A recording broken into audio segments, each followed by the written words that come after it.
Hello and welcome to this week's episode of Out and About in the UK. Coming up a little later on in the show, we'll be speaking to some of the former employees of Vauxhall and Luton who took us on a little trip down memory lane. And we'll be also catching up with our friends at the British and Irish Trading Alliance who recently launched their new website.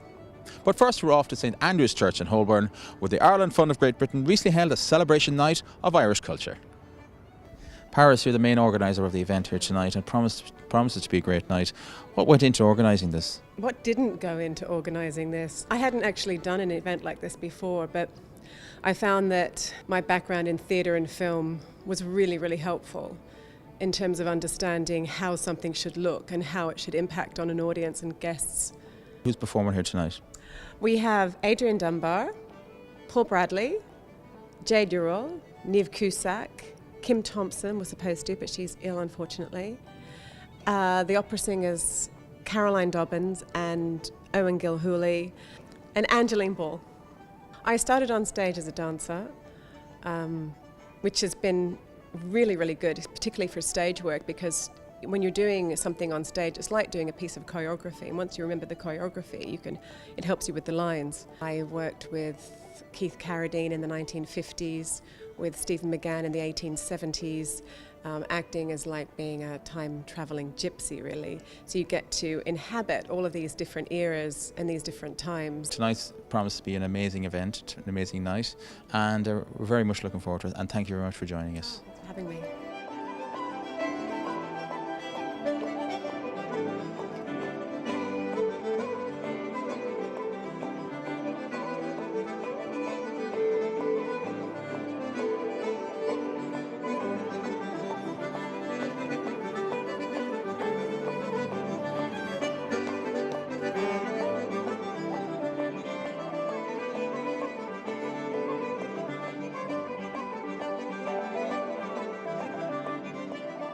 The Ireland Fund of Great Britain is one of 12 chapters that the Ireland Funds has across the world, and the chapter here in the UK has been here for the last 27 years and has been doing a lot of good work in the Irish communities, both within London, further afield, and also at home in Ireland. We focus on three areas of education, community and culture, and underlying all of that is the strengthening of philanthropy amongst the Irish community and also at home in Ireland. And tonight is a perfect example of shining a light on Irish culture and really showcasing the proud traditions that we have and ensuring that everybody is aware of what needs to happen for that proud tradition to continue. So Irish culture is most certainly alive and well. Absolutely, and I think tonight's going to be a great example of that.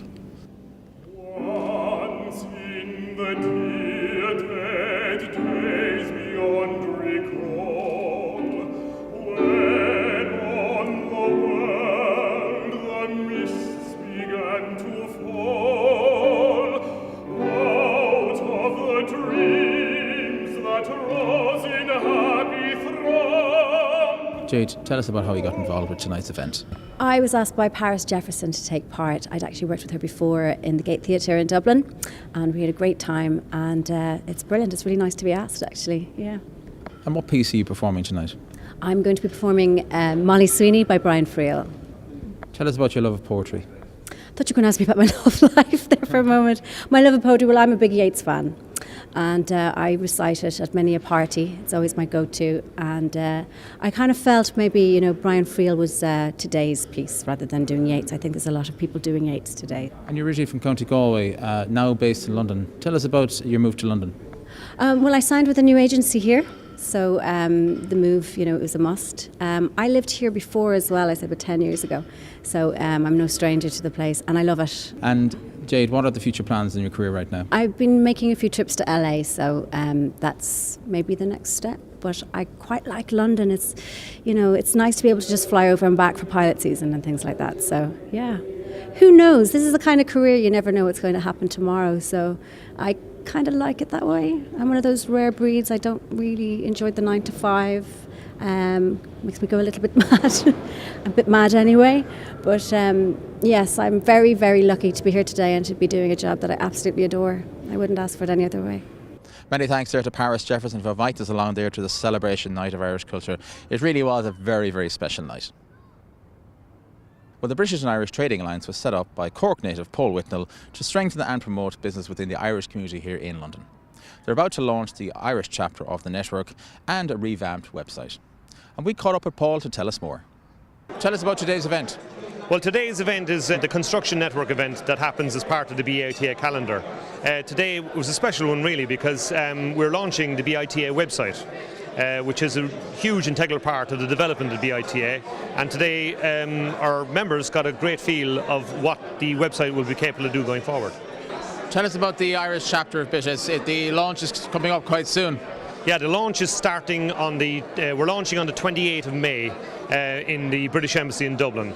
And this is a huge addition to the BITA because the synergies between what's happening in Ireland now can be interacted what's happening in England through the website. So the vehicle is set up, we're ready for road as they say in Ireland, and we're hoping now that the very vibrant market here can benefit greatly from what's available in services, what's available in marketing and what's available in resources in general in Ireland. First got involved with BITA when Paul Whitnell suggested the idea. I was one of the first people he talked to about it. I worked for the Gallagher Group and we thought, well, that sounds like a good idea. We were struggling to recruit people at the time. And one of Paul's ideas was to speak to companies in Ireland or speak to people in Ireland that were looking for jobs in the UK. And we thought this would be very useful for the Gallagher Group. So from there, we sort of took it from there, really, and it's gone from strength to strength. The Gallagher Group was founded by Pat Gallagher, who's originally from County Leitrim, in 1966. And we've grown to be one of the biggest construction companies in the southeast of England. And we are very, very busy. It's a buoyant market in the southeast of England at the moment. And we're desperate to try and recruit more people. So yeah, that's where BITA starts to come into play for us. So anybody back home in Ireland that's watching this right now that's involved in the construction sector and at a loose end, you'd have work for them?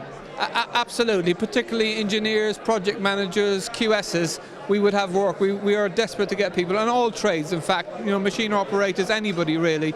And you can get hold of us through the BITA website or indeed through our own website, which is www.gallaghergroup.co.uk. Well, we're involved in BITA with the last 18 months. We see it as a tremendous opportunity for us. With the downturn in Ireland, obviously we have to turn to GB as our major market, and this hopefully will be a vehicle. We know it will be a vehicle to help us network and build relationships with the construction industry over in GB. And certainly from what we've seen to date, that is the case. So we look forward to that developing over time. And networking organisations like this are vitally important for trade links. Absolutely. You think you do know who you're selling to, but at the end of the day, you've got to sell to people. So the more people you know and the more people that can put you in contact with the end buyer, the better. So we certainly see this as a tremendous opportunity and one we're very keen to support. Diane, you're a director and owner of PAC Media Marketing, and you're also on the board here in the British and Irish Trading Alliance. Tell us about the new website. Paul actually gave me the mission of making sure that our website represented our motto, which is people who know people that help people. The first thing that I wanted for it to be is contemporary, which it is. I also wanted it to be interactive, which it is. The other thing is as well that we wanted to make sure that the directory was really great for our members. So what the directory does is that it gives the members the ability to communicate with each other, to promote their products to each other. And there's an area where they can even put their own special offers. And if another member or an employee of a member wants to take up that offer, then they can do so all on the site. I've actually been involved in BITA for about 9 months now, and it's been a very valuable experience. I've attended a lot of the lunches. This is the second time I've been the sponsor, and I attended the golf events, and it's been a wealth of very, very interesting connections and fellowship, friendship. Tell us about your own Irish connections. So my great-great-grandfather was born in Cork, and he was an Irish Guard, and he actually went to India and then intermarried an Indian lady, and they formed races called the Anglo-Indian community. So the history goes back about 4 generations to Cork. And tell us about the launch of the Irish chapter. Well, we're launching on the 28th of May in the British Embassy. We're being hosted by the British Ambassador, which is fantastic. And we've invited a number of people who we feel can give something to BITA, who are interested in it. Certainly we would hope that, as I said, we would be in a position to support people who want to come into the Irish market, and also through the organisations network allow those who wish to go into the UK market. Many of them will be sole traders or smaller companies. Larger companies, of course, can afford to get into the market more easily. But I certainly feel that the support network that is here, the opportunities are here, and the organisation and the network has grown and developed over the last while, and we'd hope to emulate that now as well in Dublin. And at a time when the Irish economy seems to be on the way back, it's a great time to start an Irish chapter of BITA. Absolutely, and it's not just going to be Dublin based, it's very much regional based. Those on the board are from the regions, and we would hope that as a consequence we would be able to take people from the regions to Dublin and to London. And certainly I know that here in London where the board is also anxious to move out of London City itself into other parts of the United Kingdom, and that's going to be very exciting.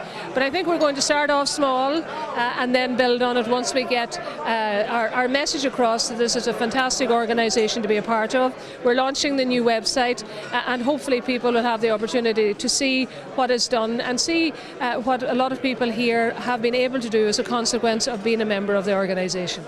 Well, many thanks there to the board members of the British and Irish Trading Alliance for inviting us along there to the construction sector event and the launch of the new website. We're going to take a break right now, but you can come back to us for the second half of the show.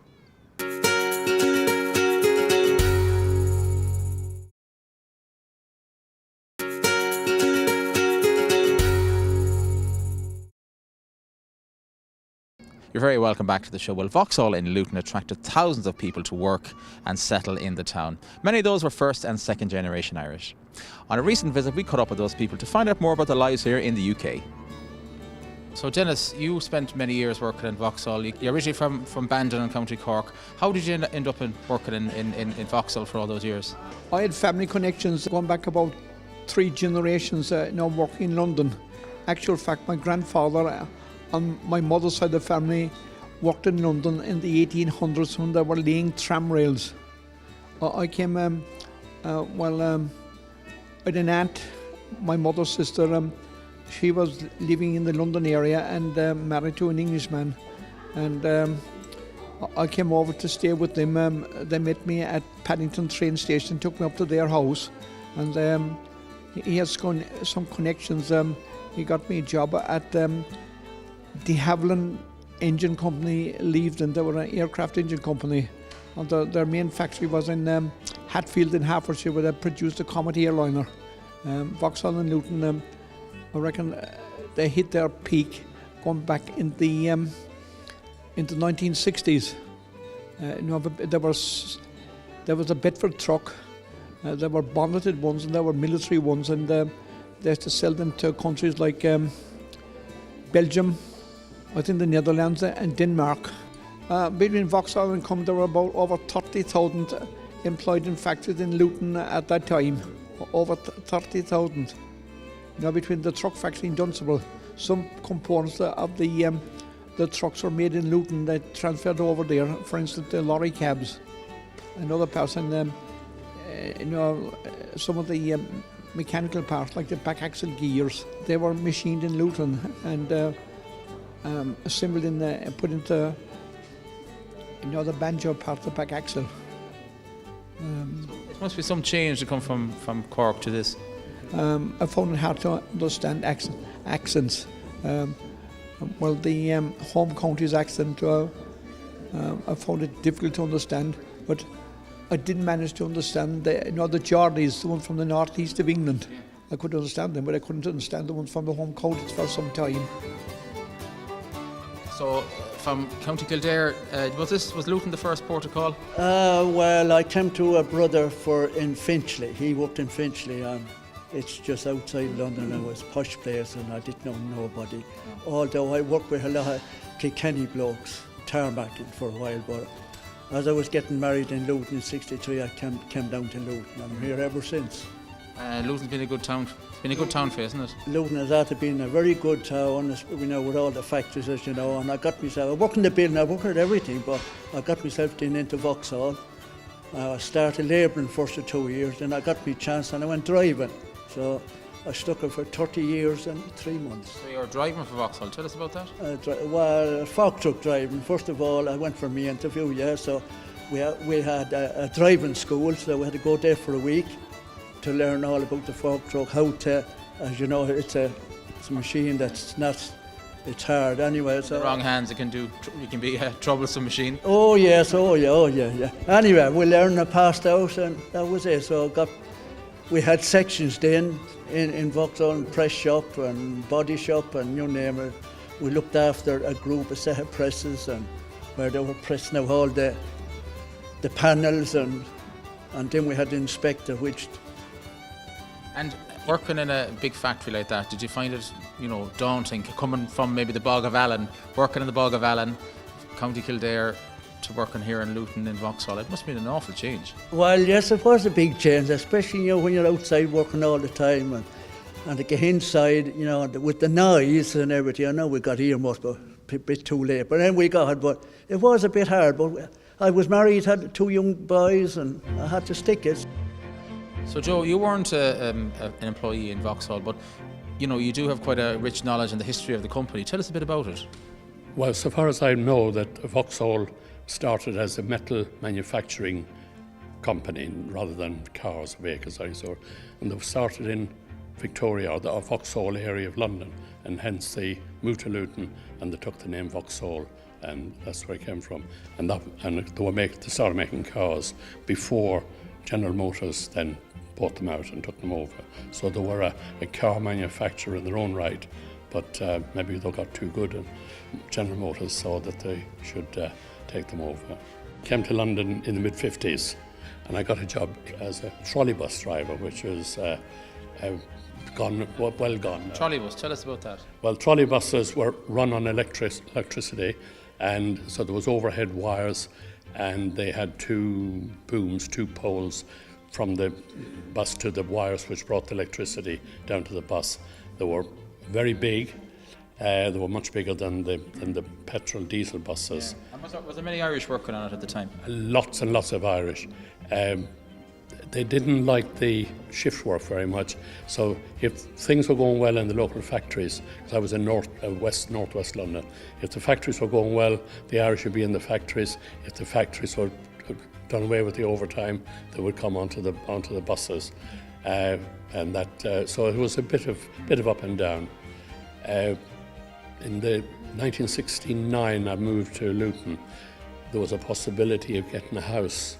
It was called the overspill, the London overspill, and there was a possibility of getting there was more than a possibility. It was you could get a job and a house. So I moved to Luton and transferred to the local bus company. Eugene, what part of Ireland do you originally come from? I come from Clones, County Monaghan, McGuigan country. Barry McGuigan, we met him recently, a lovely man. Lovely man. Used to go hunting with my dog. And when he came over here to Luton, he said to me, I went up to see him, and he passed by me quickly. And I said, hello, Barry, and he just went off. Then the next minute, I got to catch him down the bottom, he was signing autographs. So I said to him, do you not want to talk to me? And he turned around and he says, do you know what, that man has got the best hunting dog in Clones. I said, you remembered the dog, didn't you? and Eugene, you came from County Monaghan. Yeah. Did you come straight here to Luton? Straight. I had 3 brothers. I had 4 brothers here in Luton, but I had 3 of them working at Vauxhall Motors. So I came over and in July 1969 and went down there, but they were going on holiday, so I didn't start till August time, so it was about 32 and a half years I stayed there. And went working there and started off in the body shop as a production worker. And then I moved from that into fork truck driving, and then I moved from that into chasing, that is ordering material into the plant for headlamps, everything like that, wheel rims, wheels and things like that. Of all the jobs you did in Vauxhall, which was the one you most enjoyed? Well, then I went from that to be a supervisor. So I was a supervisor over all the folk truck drivers. You couldn't have enjoyed that. It's just one big stress, I'd say. Well, it was stress, and you had different nationalities to work with as well. And some of them would be off the truck, and you think to yourself, where on earth is he gone to? Like, I mean, you go down the toilet, and he was praying on his mat, because you have all different nationalities, you see. So that was hard, like, you know. And then to go into level 7, because you start off at level 6, and then to get level 7, I went out to Portugal and worked out there for a while. And then they moved me then down into Germany and worked there for a while, only for months, not long, and then come back and got level 7. How did you feel when it all finished? Well, I felt terrible about it because I retired, that was about 53, 54. I had planned about 59. Like, I mean, that my son would have been through university and things like that, like, you know. And it was sad to see the last. I was there when the last one came off the line, and everybody was shocked. Like, I mean, even when we heard the news, Vauxhall were closing, we said, "Oh no, we're only closing for Christmas," but no, we were closing for good. Like, you know. Frank, you're originally from County Mayo. Tell us about your job in Vauxhall. Well, I worked in as a supervisor in payroll and pensions administration. We had a group of several companies all over England, actually. You know, Liverpool, Southampton, and all over London, in which we did the administration of the payroll departments for all those people. And it was kind of centralised at Vauxhall Motors. Luton's been very good to you. Well, Luton has been excellent, really. There was no questions about where do you come from or anything like that. You just came, you bought a house, you settled down, and you started to live here. You know, which is wonderful. This is a wonderful country, really, who accepts all those police. They're even accepting them today, and you see all the trouble there is about immigration and the criticism about immigration and all those people that are coming across from Eastern Europe and all that, you know. And but we Irish kind of have to smile at that, because we, to a certain extent, suffered the same kind of adverse criticism ourselves, but we took it on the chin. Well, we really had a lovely afternoon meeting all those former Vauxhall employees there in Luton, and we really would like to thank them for taking the time out to speak to us. If you'd like to contact the show, send an email to ian@irishtv.ie, and you can also find us on Facebook and on Twitter. Unfortunately, that's all the time we have right now, but do come back to us next week when we'll be out and about in the UK.